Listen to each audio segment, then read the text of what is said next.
à ceux qui croient en son nom, et a donné le pouvoir de devenir enfants de Dieu, lesquels sont nés non du sang, ni de la volonté de la chair, ni de la volonté de l'homme, mais de Dieu. Vous savez, beaucoup de gens s'amusent avec les paroles de Dieu. Il dit, mais à tous ceux qui l'ont reçu. D'abord, quand vous regardez ici, il y a un lien. Ça veut dire que ce qu'on reçoit est au féminin. Voilà. Bon, maintenant, reçu la même, ça veut dire quoi bibliquement? Il faut qu'on explique. Voici ce que ça veut dire bibliquement.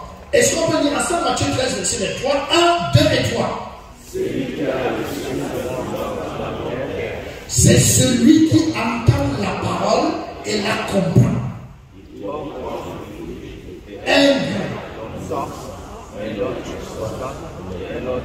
Donc, recevoir, ça veut dire quoi? Recevoir, en accord avec ce verset, ça veut dire entendre et comprendre. Donc, recevoir ne veut pas dire prier. Recevoir, ça veut dire entendre et comprendre. Est-ce qu'on peut dire ensemble entendre et comprendre?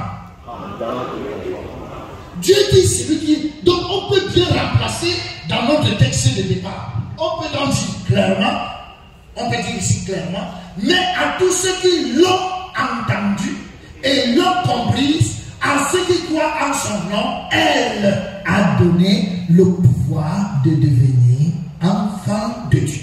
Et vous-même, vous savez, je vous apprends en français, même si vous étiez absent à ce cours, mais on a répété quand même à maintes reprises dans plusieurs classes qu'une phrase française commence par une majuscule et se termine par un point.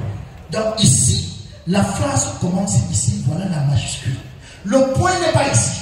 Ici, c'est la virgule. Le point est ici. Donc ça veut dire que cette phrase commence là et se termine là. Mais ici, il y a une virgule. Et la virgule marque la juxtaposition. La juxtaposition veut dire quoi? La phrase qui a été énoncée sera mieux expliquée par celle qui vient. Alors, allons donc mieux expliquer. Il dit donc, mais à tous ceux qui l'ont reçu, à ceux qui croient en son nom, elle a donné le pouvoir de devenir enfants de Dieu, lesquels sont nés, virgule. Et maintenant, il commence à expliquer. Il prend le point numéro 1, non du